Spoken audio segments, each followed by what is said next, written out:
네, 오늘은 해석하기에 섹션 6.1의 세 번째 시간인데요. 드디어 리만 인테그럴을 정의할 수 있습니다. 첫 시간에 얘기한 것처럼 리만이 정의한 것도 있고 다르부가 정의한 것도 있는데요. 오늘은 다르부의 정의를 먼저 설명하도록 하겠습니다. 우리가 지난 시간에 어퍼 인테그럴과 로우어 인테그럴을 정의했었고요. 어퍼 인테그럴이 로우어 인테그럴보다 항상 크거나 같다는 것까지 우리가 증명했었습니다. 지금 우리가 다루는 함수 f는 항상 바운디드 펑션을 다루고 있어요. 그러면 f가 다르부 또는 이제 리만 인테그러블이다 라는 것의 정의가 뭐냐면 우리가 지난 시간에 설명한 것처럼 실제로는 어퍼 인테그럴이 로우어 인테그럴보다 크거나 같다라고 했는데요. 등호일 때, 즉 이 두 값이 같을 때 우리가 f가 이 구간에서 인테그러블이다 이제 그렇게 정의합니다. 지금 가로에 이렇게 두 명 다 이름이 있는 이유는 사실은 이 정의는 다르부의 정의라서 정확하게는 다르부 인테그러블이다 그렇게 하는 것이 맞는 표현이겠지만 맨 마지막에 우리가 결국은 다르부 인테그럴과 리만 인테그러블이 동침을 우리가 어차피 설명할 거거든요. 그래서 지금 이 책에서는 약간 혼동해서 쓰고 있어요. 그래서 제목은 리만 인테그럴인데 실제로는 다르부 인테그러블 펑션에 대해서 그 기호를 설명하고 있습니다. 그리고 짐작하겠지만 f가 인테그러블이면 이제 굉장히 좋은 상황이에요. 그래서 인테그러블인 경우에는 위에 바와 아래 바를 다 빼버리고 우리가 이제 보통 쓰는 이런 정적분 표현을 쓰는 것입니다. 그리고 이건 이제 정적분 a부터 b까지 fx, dx 이렇게 쓸 수도 있고요. 사실 이제 이 값은 이 로우어 인테그럴이나 어퍼 인테그럴이 이제 두 개가 같다고 했으니까 이 같은 값을 우리가 이 인테그럴 값으로 정의하는 것입니다. 그리고 이제 이 기호를 우리가 이 강의 시간에 많이 쓸 건데요. 이 구간 A, B에서 인테그러블 펑션이 되는 것들을 다 모아놓은 집합을 우리가 RAB라고 그렇게 쓰겠습니다. 지금 여기 보면 R이 사실은 리만인데요. 네, 다르부는 조금 억울할 수도 있겠어요. 그리고 이제 인테그러블 펑션 F에 대해서는 우리가 이제 미적분학 시간 그리고 고등학교 때 이렇게 정의를 했었죠. 예를 들어서 B부터 A까지 적분한 것은 어떻게 되느냐? 이건 이제 사실은 어퍼섬, 로우어섬을 정의할 수 없잖아요. 왜냐하면 이 값보다 이 값이 더 작기 때문이죠. 이럴 때는 우리가 정의를 하면 됩니다. A부터 B까지 F, 이 값은 이제 잘 정의가 되니까 이 값을 계산해서 마이너스 붙인 값을 이 정적분 값으로 정의하는 것이고요. 아래 끝과 위 끝이 같은 경우에는 우리가 0으로 정의를 하면 될 것 같습니다. 그리고 f가 이제 인테그러블 펑션일 때 일단 인테그러블 펑션은 항상 가정이 앞에서 보면 바운디드 펑션을 생각을 했었어요. 그래서 인테그러블이면 뭐 자연스럽게 바운디드입니다. 이때 이제 이 ft의 어퍼 바운드와 로우어 바운드를 각각 이제 대문자 m과 소문자 m으로 우리가 많이 썼었죠. 이렇게 됐을 때는 이 f의 인테그럴 이 값은 가장 크면 대문자 m 곱하기 b 빼기 a를 넘어갈 수 없고요. 그리고 가장 작아도 소문자 m 곱하기 b 빼기 a보다는 크거나 같습니다. 이 사실은 이 인테그러블이 아니라 f가 이제 컨티뉴어스 펑션일 때 아마 여러분들 고등학교 때 그리고 미적분학 책을 찾아보면 이 부등식을 쉽게 찾을 수 있을 겁니다. 그런데 오늘은 f가 인테그러블 펑션일 때도 이 부등식을 만족한다는 것을 그리 어렵지 않게 증명할 수 있거든요. 우리가 지난 시간에 배웠던 내용을 활용할 수 있겠습니다. 우리가 지난 시간에 CORM 6.1.0에서 뭘 보였느냐면 임의의 파티션 P에 대해서 어퍼섬과 로우어섬의 범위를 구했었어요. 그래서 물론 이제 로우어섬보다는 어퍼섬이 크거나 같고요. 어퍼섬은 대문자 m 곱하기 b 빼기 a를 넘어갈 수 없고 그리고 로우어섬 역시 소문자 m 곱하기 b 빼기 a보다는 크거나 같습니다.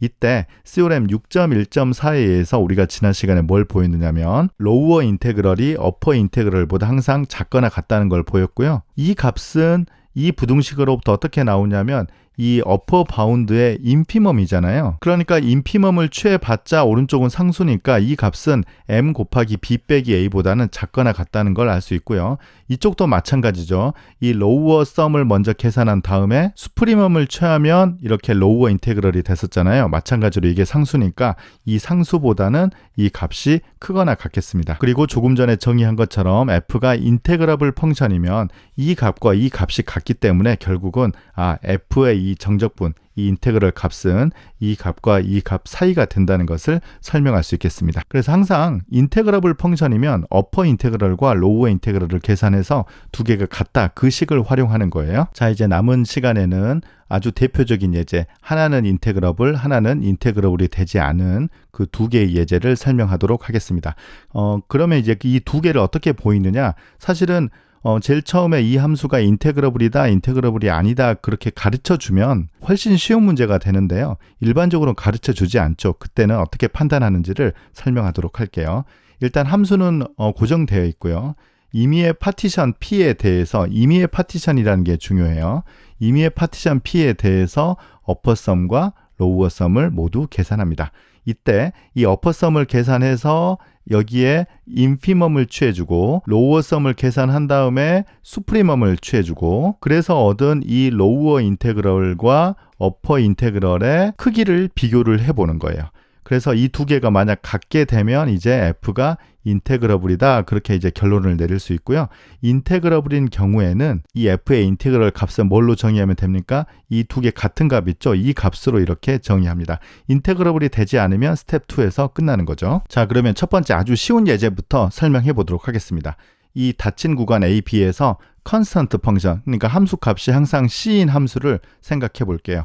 여기서 증명하라는 것은 이 구간에서 f가 인테그러블, 적분 가능함을 보이시오라는 것입니다. 이 구간 A, B에서 함수 값이 항상 C로 같기 때문에 우리가 여기에서 어떤 파티션을 나누더라도 이 파티션에서 최대값도 요 C이고 최소값도 요 C가 되는 거죠. 즉 수프리멈, 인피멈 값이 다 C가 되거든요. 그래서 이제 그걸 생각하고 계산을 시작해 보도록 하겠습니다. 이건 지금 간단한 경우라서 굉장히 쉽습니다. 아까 첫 번째 단계에서는 뭘 하라고 했죠? 임의의 파티션 P에 대해서 어퍼썸과 로우어썸을 계산해 보라고 했었죠.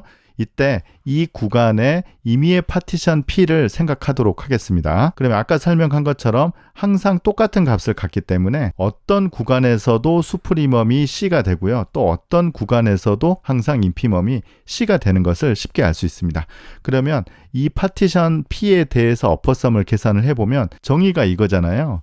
mi 곱하기 델타 xi에다가 i는 1부터 n까지 그 직사각형 넓이를 다 더하는 건데, 우리가 직관적으로 생각을 해봐도 이렇게 계속 다 쪼개서 다 더하는 것은 결국은 어떤 넓이가 되겠습니까? 지금 제가 색깔 칠하는 이 넓이가 될 것 같아요. 구체적으로 계산을 보자면요. 이 대문자 mi가 c가 되니까 이건 앞으로 나와서 상수 c가 되고, 이 델타 xi를 다 더한 것은 뭐가 된다고 했었죠? 파티션이 뭐가 됐든지 상관없이 항상 b 빼기 a가 되는 것을 우리가 첫 시간에 설명한 바가 있었습니다. 그래서 c 곱하기 b 빼기 a가 되고요.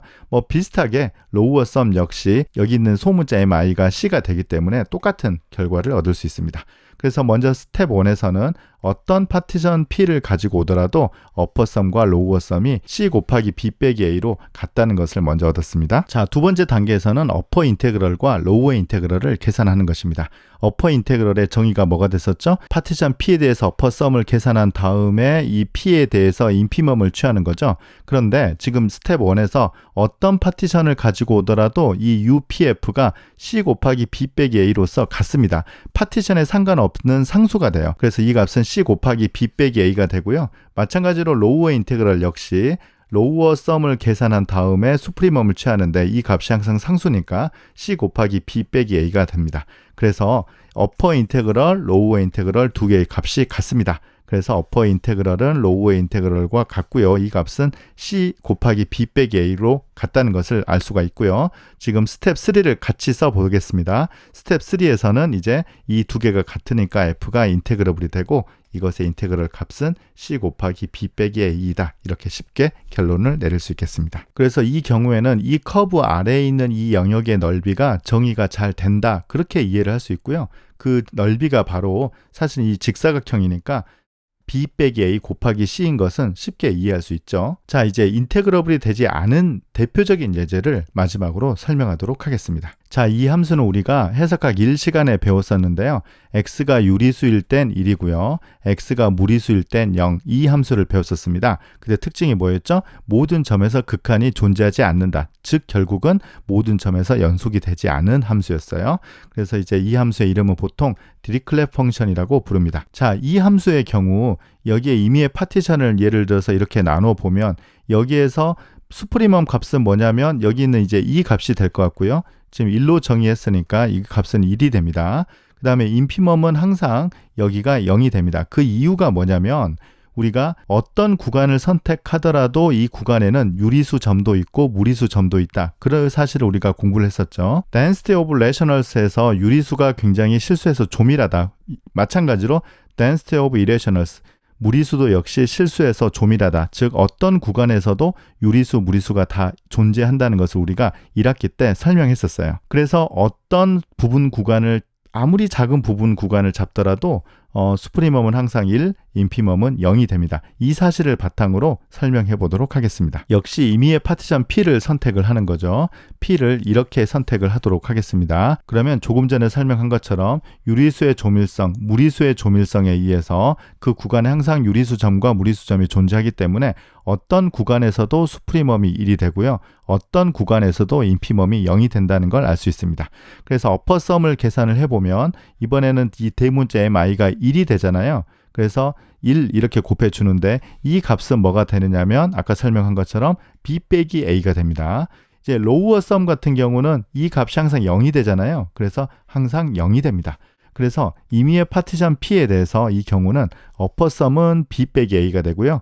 로우어 썸은 0이 됩니다. 아까 첫 번째 경우하고는 조금 다르죠. 그래서 어퍼 썸 같은 경우는 이렇게 했을 때 이 직사각형의 전체 넓이가 될 것 같고요. 여기 로우어 썸 같은 경우는 이 직사각형의 넓이가 아니라 그냥 이 높이가 0이 되는 직사각형이 되기 때문에 직사각형의 넓이는 0인 것처럼 우리가 이해를 할 수 있겠습니다. 자, 그래서 이제 스텝 2에서 이 함수가 인테그러블인지를 결정해 보도록 할게요.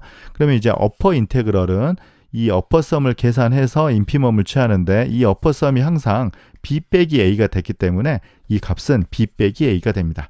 근데 로우어 인테그럴 같은 경우는 로우어 인테그럴이 아까 항상 0이었잖아요. 그래서 수프리멈을 취해봤자 0이 됩니다. 그래서 어퍼 인테그럴과 로우어 인테그럴은 같지 않습니다. 그래서 결론은 뭐라고 쓰면 될까요? f는 이 구간에서 인테그러블이 되지 않는다. 즉 적분 불가능이다. 아니면 적분 가능인 함수가 아니다. 그리고 또는 이 커브의 아래 영역의 넓이가 잘 정의되지 않는다. 우리가 이렇게 이해할 수 있겠습니다. 그래서 이제 오늘은 다르부의 정의로서 인테그러블 펑션을 설명해 봤습니다. 그리고 인테그러블이 되는 예제, 되지 않는 예제 중에 아주 대표적인 쉬운 예제를 살펴봤습니다. 다음 시간에는 이제 이 함수로 생각을 할 건데요. 끝점 한 점에서만 불연속인 이 함수는 과연 인테그러블이라고 할 수 있겠는가? 이 질문에 대한 답부터 시작하도록 하겠습니다. 네, 그러면 오늘 강의 마치겠습니다. 감사합니다.